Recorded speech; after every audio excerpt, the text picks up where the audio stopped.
Welcome to the Home Building Hub, your essential podcast guide to building your new home.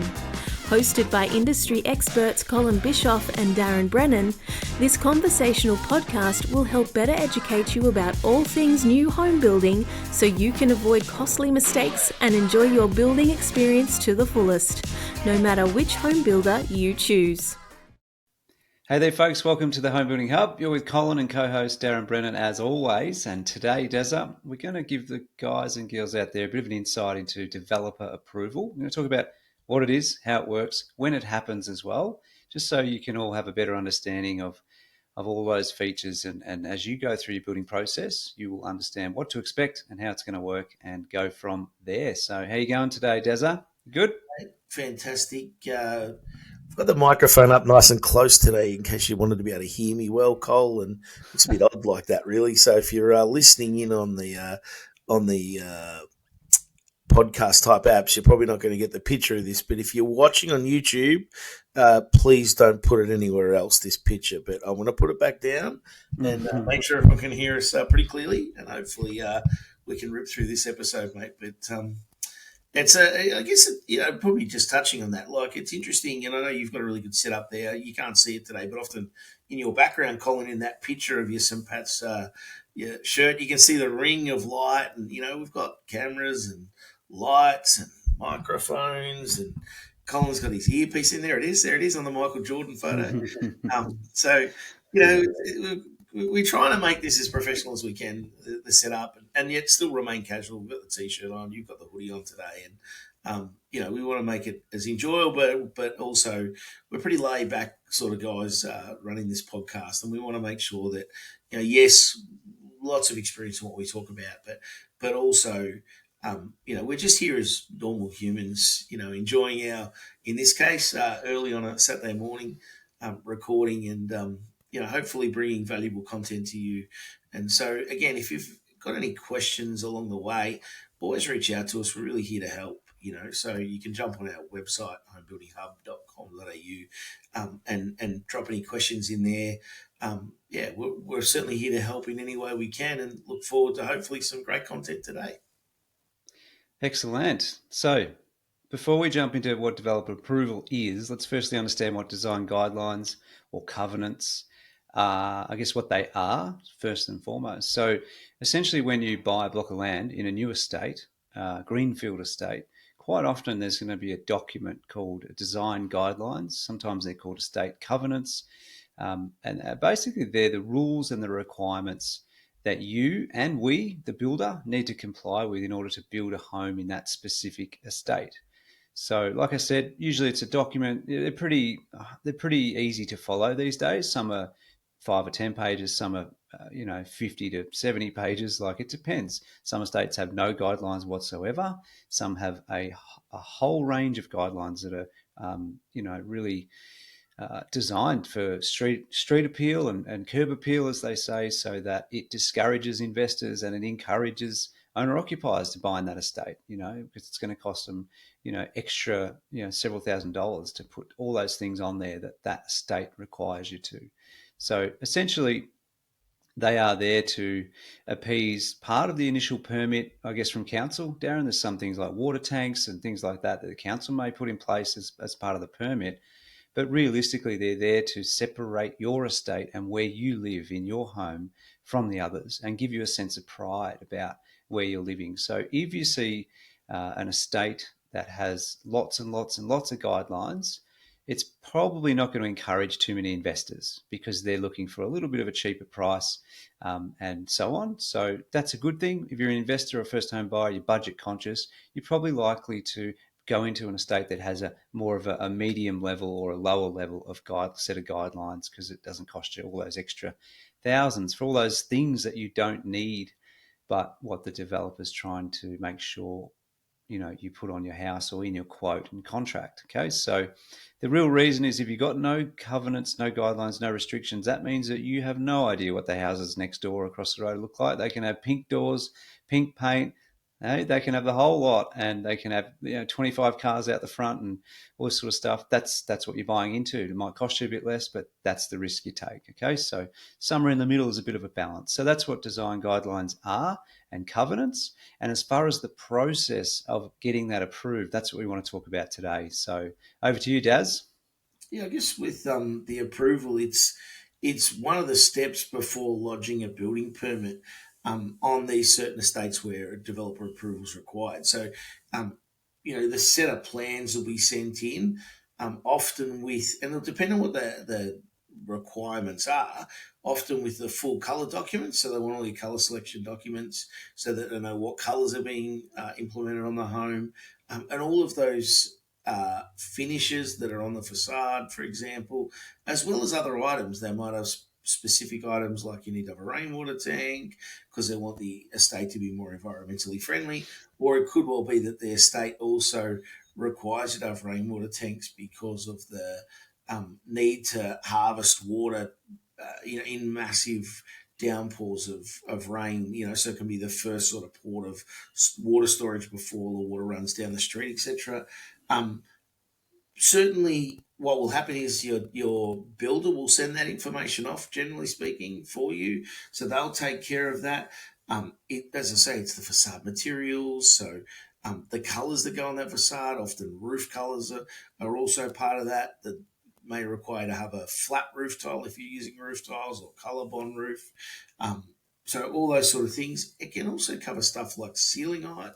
They might decide that it's having a 2590 ceiling height is going to have a really nice impact on the overall appeal of the homes in that estate. So it'll cover items like that also. What else have we got here, Cole? It can also touch on things like plants. So what plants you're going to actually put into your garden. And they'll often ask for a landscape plan as part of the submission.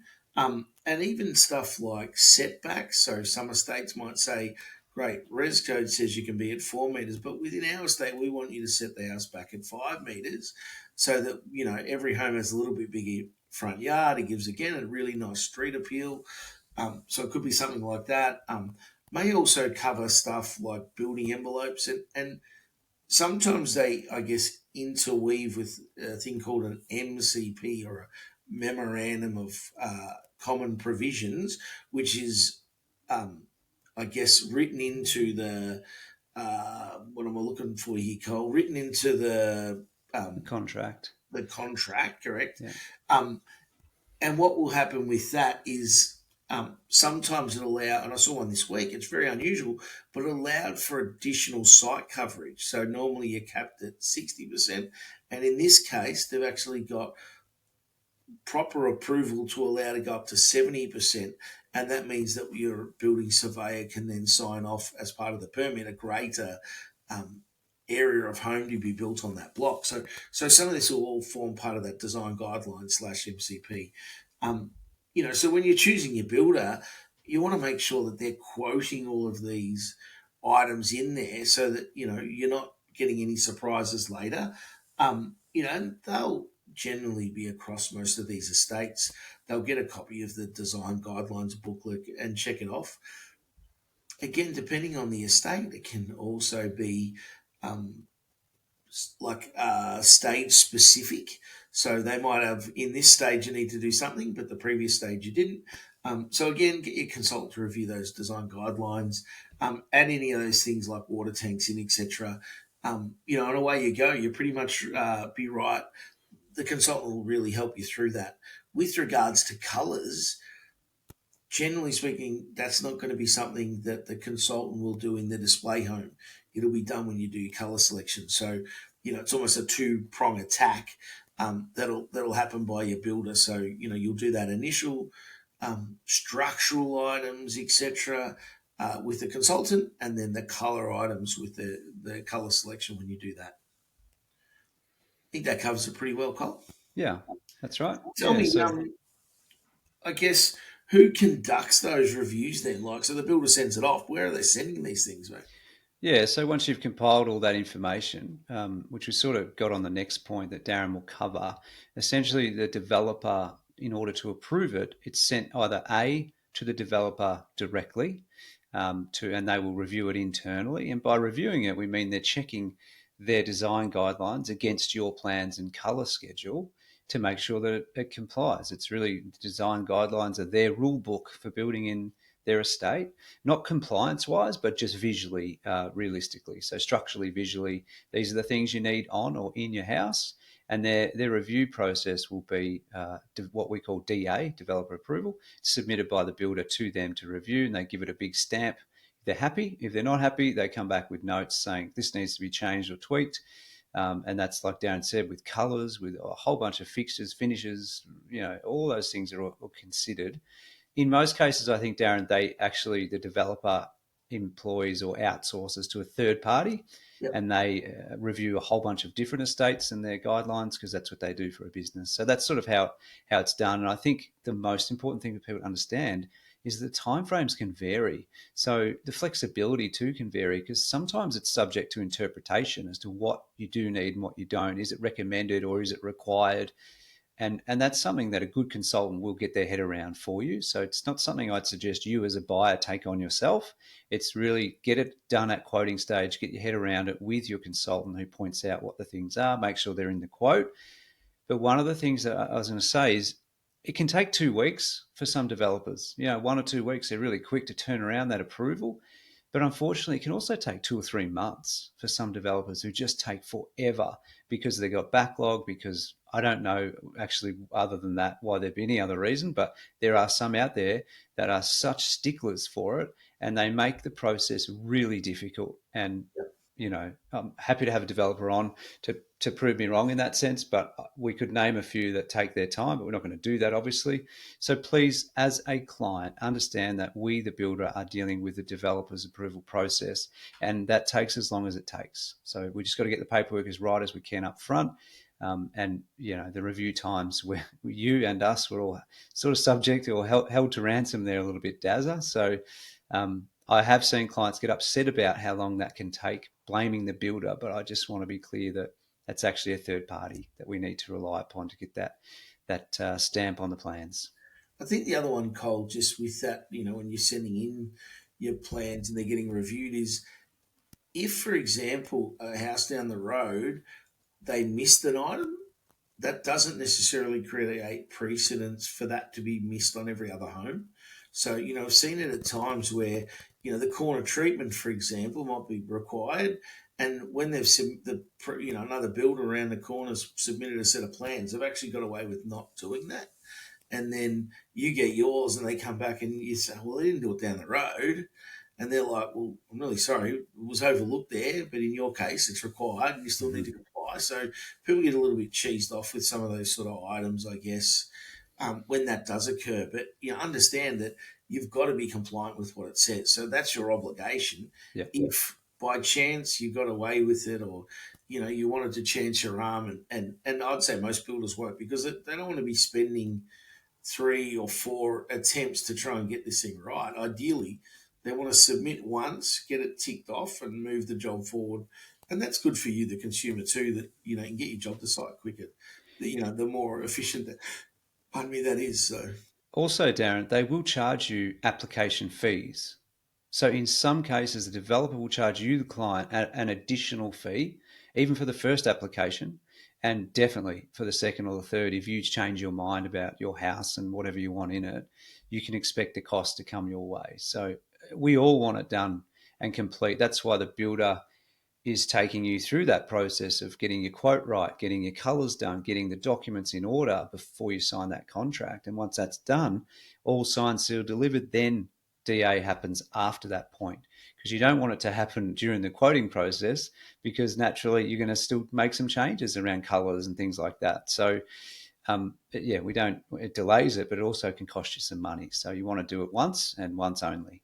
And the other part too, Colin, is if you've got something that might be, I guess, unsure if it's going to comply, a lot of developers, you can send that off to them and they'll have a quick look and say, hey, actually, no, that looks pretty good. We'll be pretty happy if that comes through. We need all the other information.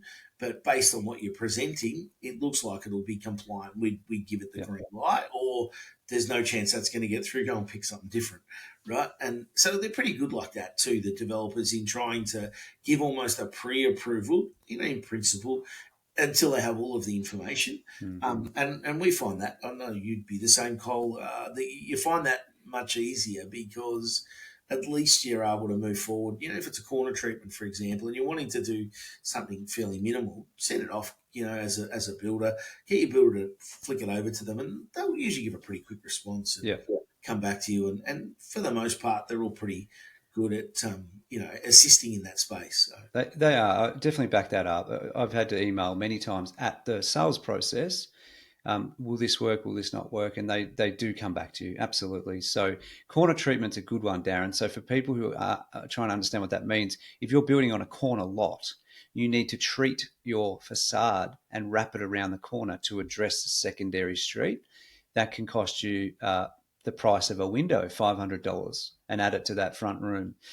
Or in some cases, you have to wrap around the entire facade, right around there, and put all the eaves all the way down to the side, and it could cost you $5,000 or $10,000. So that's why it's important to know what the covenants are, because it can actually impact your price overall for sure. So how does it work, Daz?